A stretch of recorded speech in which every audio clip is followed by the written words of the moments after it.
हम आज हमारा अगला ध्वनि से उसमें जा रहे हैं और जिस तरह से हम पहले सत्र में टोली में बैठे थे उसी तरह से आप फिर से व्यवस्थित हो जाएं ताकि जो हम चर्चाएं करने वाले हैं, प्रयोग करने वाले हैं, वो पहले की तरह टोलियों में करें। तो जहाँ आप लोग पहले बैठे थे उसी तरह बैठ जाइए तो ताकि वो जल्दी जल्दी सबको पता चल जाएगा कहाँ जाना है। तो जहाँ बैठे थे सुबह जब ग्रुप बने थे आपके फुल बने ऐसे एडजस्ट हो जाएगी।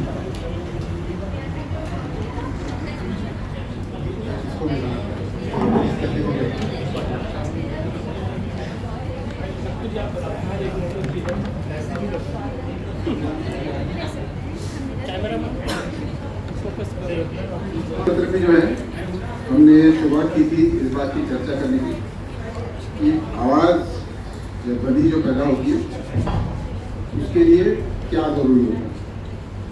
तो अलग अलग हमने वाद्यों का मजा लिया। फिर एक हमने डेमो देखा जिसमें एक लाउड स्पीकर को चलाने के बाद उसमें जो गति होती है उस गति को एक लेजर के सहारे देखने की कोशिश की। और भी कुछ हमने से छोटे छोटे कुछ प्रयोग किए या कुछ डेमो किए जिससे हमने एक बात हमने समझी कि जब भी कोई आवाज़ पैदा होती है, जब भी कोई ध्वनि पैदा होती है तो उसकी शुरुआत या उसका जो स्रोत है वो एक तरह का कंपन होता है, किसी एक तरह का कंपन होता है। हो सकता है कि वो कंपन अलग अलग जगह अलग अलग हो, अलग अलग तरह के स्रोतों के लिए अलग अलग हो, लेकिन कंपन ये उसके लिए आवश्यक है, उसके लिए ज़रूरी है। और कंपन का ध्वनि से सीधा रिश्ता है, सीधा संबंध है। ठीक है।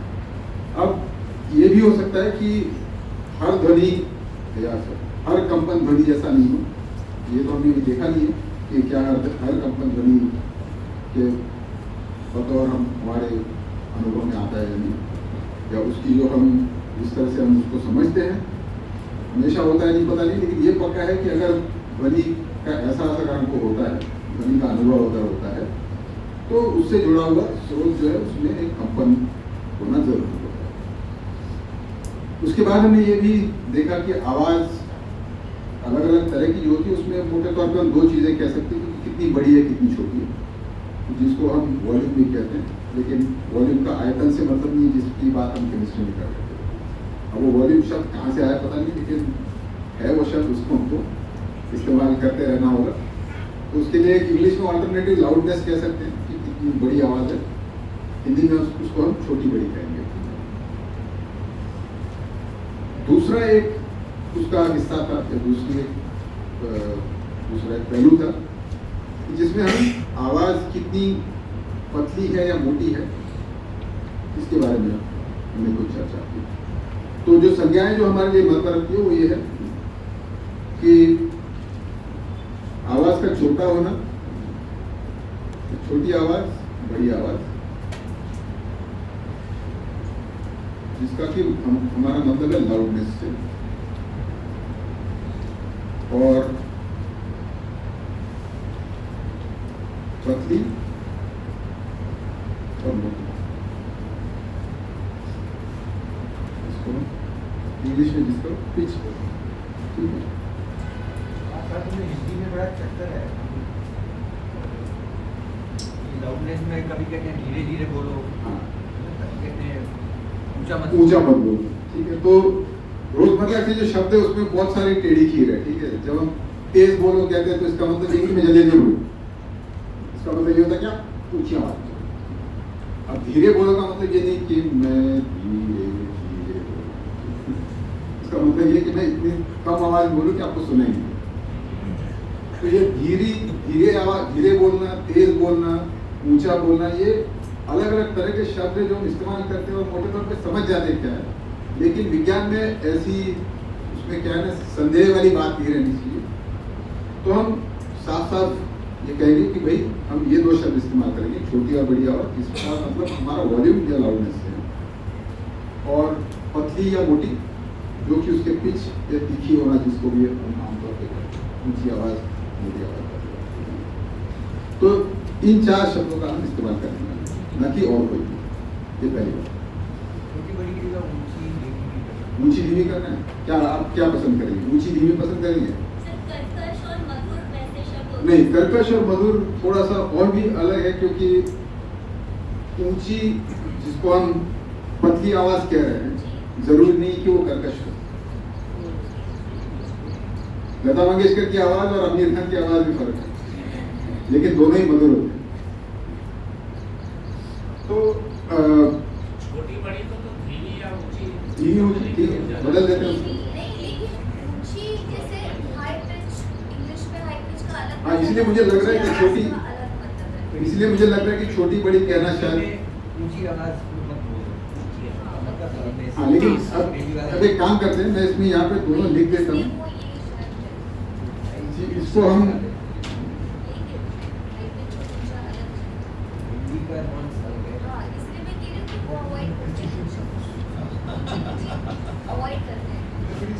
मुझे लग रहा है कि इसमें चक्कर, देखिए मैं यहाँ लिख के रखता हूँ और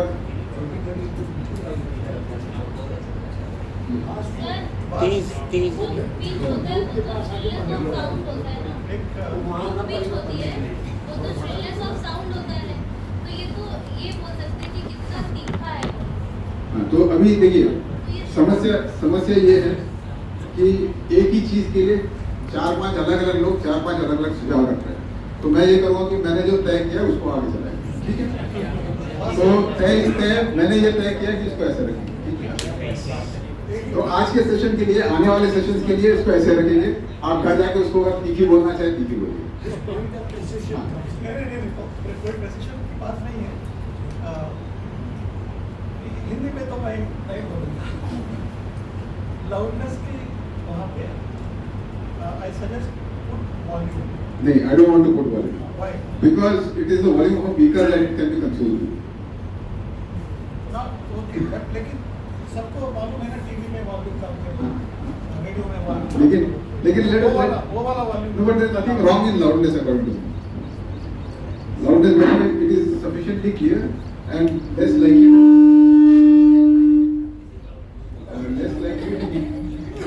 likely to be confused with. नहीं,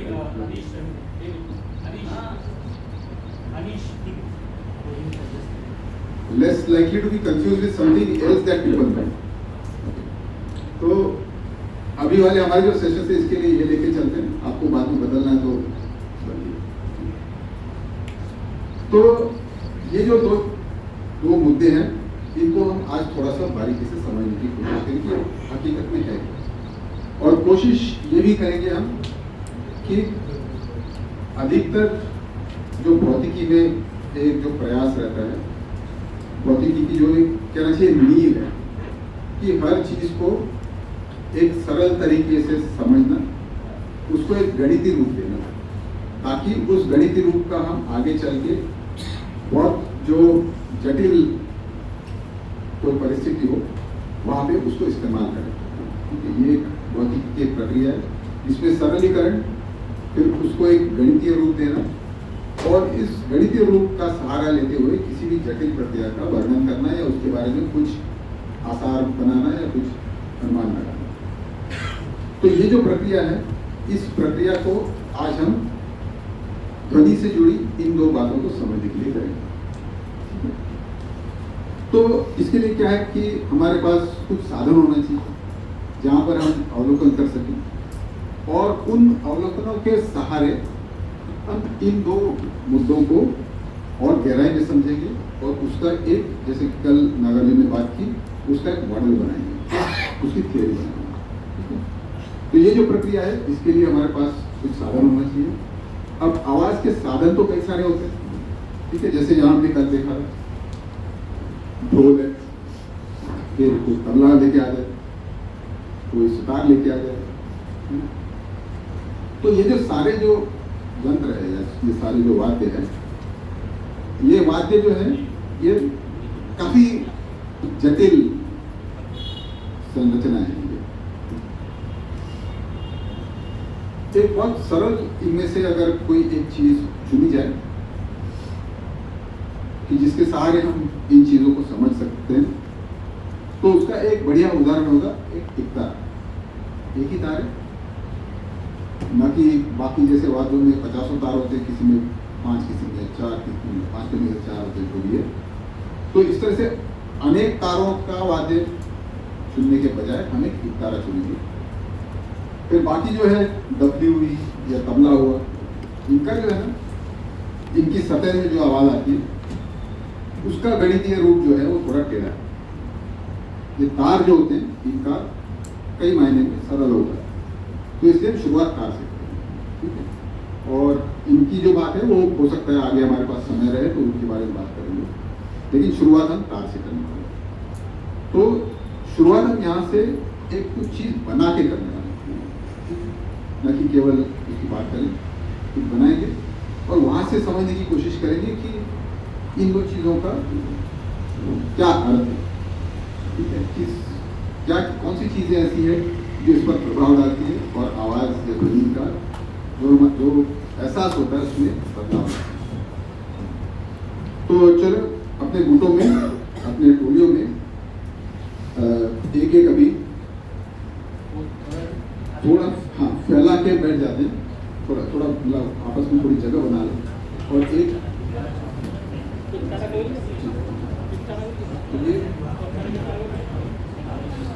हेलो हेलो हेलो, ठीक है। तो ये यहाँ पे एक यंत्र है, एक औजार है, एक उपकरण है, ठीक है। आवाज आ रही है पीछे तक, और खिलौना। तो ये एक कार्य की तरह है, लेकिन थोड़ा सा उसमें कुछ जुगाड़ भी किया हुआ है। तो इस तरह का जुगाड़ आप सब लोग करेंगे, ठीक है। हमारे पास पर्याप्त सामान है और इसको आप बजा के दिखाता हूँ आपको। सुनाई दे रहा है?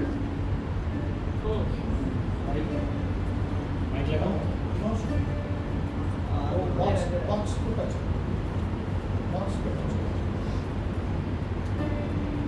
ऐसा साइड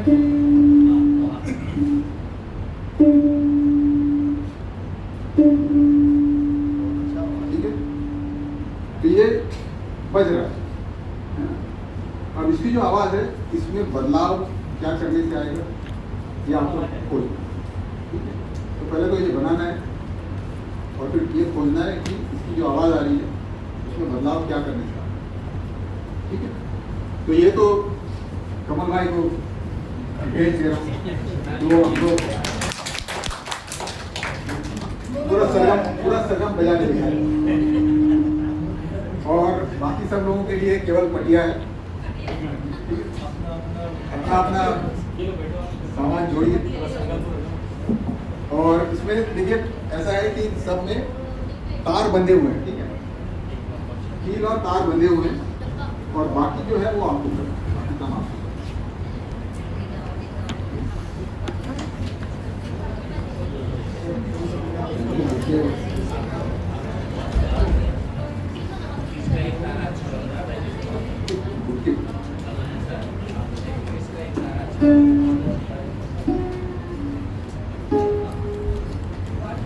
आगे से तो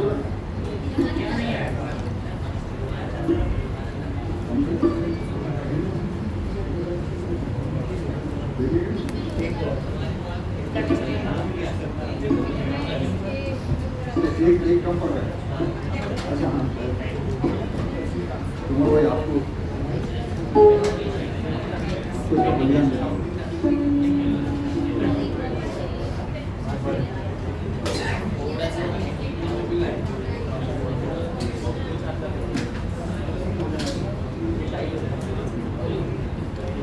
अच्छा, आपको अगर ऐसे बक्से की जरूरत हो तो जाके मिठाई खरीद के ले।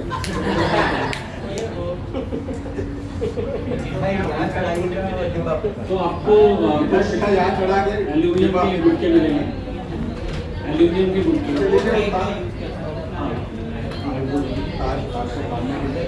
हाँ, ये अभी जो आपके पास तार है, मेरी बात सुन लीजिए एक मिनट, नहीं तो फिर वो तार बहुत जल्दी टूट जाएंगे, फिर आपको दिक्कत होगी। आपको तार जो मिला है वो थोड़ा ढीला ढीला दिख रहा होगा ना, यहाँ पे इतना तना हुआ है, आप जोर जबरदस्ती मत कीजिए उसके साथ में, आपको गुटके मिलेंगे, उनकी मदद से उसको फंसाइए और उसकी मदद से उसको थोड़ा टान दीजिए। और आपको ये भी हो सकता है कि थोड़ा स्क्रू ड्राइवर से आपको जरा ये साइड में जो 2 स्क्रूज लगे हुए हैं उनको भी आपको टाइट करना पड़े। हाथ से नहीं हो पाएगा, किसी ने ऑलरेडी पेचकस से पूरा किया हुआ है, उसके आगे बढ़ाने के लिए और तो ये गुटके पहुंच गए क्या सभी के पास? पहुंच रहे हैं।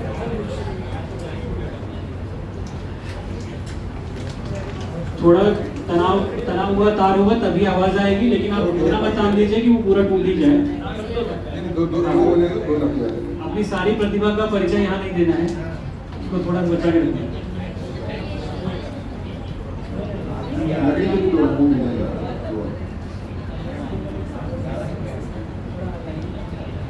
सवाल क्या है जिसको आप जांच रहे हैं?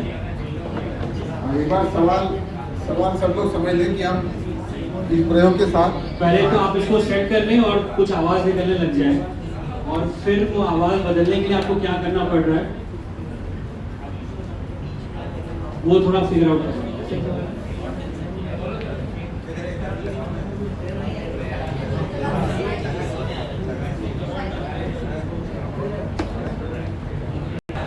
असल में मेरे ख्याल आपको इन सवालों का उत्तर खोजना है एक बार सब लोग इस खिलौने के उपयोग से। एक तो ये कि जो भास ने यहाँ छोटी बड़ी